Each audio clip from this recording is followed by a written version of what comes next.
নমস্কাৰ প্ৰিয় দৰ্শকসকল চাবলৈ আৰম্ভ কৰিছে আসাম লাইভ 7 আৰু ষ্টুডিঅ'ত মই বিকাশ।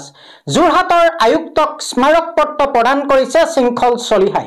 আজাদ চৌধুৰী নামৰ বাংলাদেশী মূলৰ এই সন্দেহযুক্ত ব্যক্তিজনৰ বিৰুদ্ধে ব্যৱস্থা গ্ৰহণৰ দাবীত আয়ুক্তক স্মাৰক পত্ৰ প্ৰদান কৰিলে শৃংখল চলিহাই।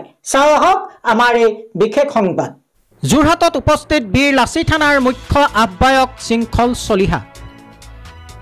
যোৰহাট জিলা আয়ুক্তক স্মাৰক পত্ৰ প্ৰদান বীৰ লাচি থানাৰ শৃংখল চলিহাৰ লগতে অন্যান্য বিষয়ববীয়াসকলৰ।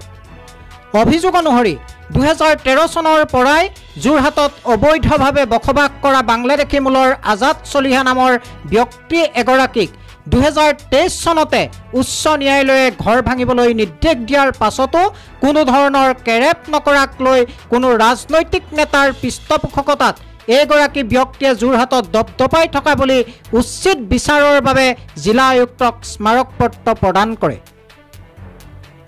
ইয়াৰ উপৰি যোৰহাট পৌৰসভাৰ ঠিকা লোৱা যোৰহাটত ঢেকাইপতিৰ সৃষ্টি কৰা নগৰৰ মাজত দপদপনি সৃষ্টি কৰা এইগৰাকী ব্যক্তিৰ ওপৰত অতি শীঘ্ৰেই উচিত তদন্ত কৰিবলৈ জিলা আয়ুক্তক স্মাৰক পত্ৰ যোগেদি আহ্বান জনাই, অন্যথা বীৰ লাচি থানাই পদক্ষেপ গ্ৰহণ কৰিব বুলি জানিবলৈ দিয়ে। যোৰহাটৰ পৰা পৰাণ মেধিৰ ৰিপৰ্ট, আসাম লাইভ 7। আজি আমি আহিলো যোৰহাট জিলা সমিতিয়ে 2012 চনৰ পৰা ৰন্তু পানী ফুকনৰ নেতৃত্বত আজাদ চৌধুৰী বুলি এজন বাংলাদেশী মূলৰ মানুহৰ দপদপনিৰ বিৰুদ্ধে বীৰ লাচি থানাৰ এই সত্তাটোৱে আন্দোলন কৰি আহিছিল আৰু আন্দোলনৰ ফলশ্ৰুতিত আমি তেখেতে অবৈধভাৱে দখল কৰি থকা মাটিডোখৰত যিটো ঘৰ বনাইছে ঘৰটো হাইকোৰ্টে ভাঙিবলৈ অৰ্ডাৰ দিছিলে।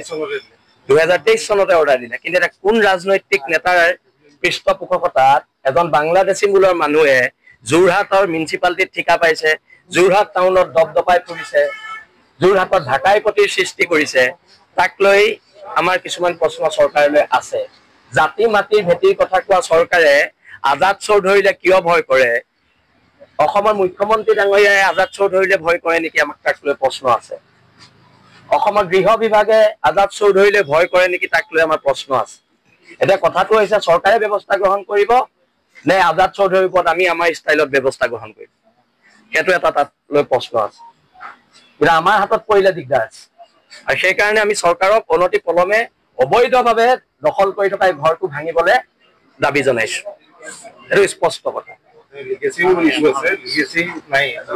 লিগেচি ইছ্যু আছে। আমি ডিচি মহোদয়ক ইতিমধ্যে স্মাৰক পত্ৰখন দিছো আৰু অনাগত দিনত বহিৰাগত শক্তিৰ বিৰুদ্ধে, বাংলাদেশী শক্তিৰ বিৰুদ্ধে এক আন্দোলন হ'ব, স্বতঃস্ফূৰ্ত আন্দোলন হ'ব। খিলঞ্জীয়া বৰ্তমান সময়ত একত্ৰিত হোৱাৰ সময় আহি পৰিছে। তাৰ ওপৰত আমাৰ এতিয়া কৰ্তৃপক্ষৰ আলোচনা হ'ব 2 এদিনতে। আমি কৈছো যে লিজটো বাতিল কৰি দিব লাগে আৰু খিলঞ্জীয়া মানুহৰ হাতত পেট্ৰল পাম্পটো গতাই দিব লাগে।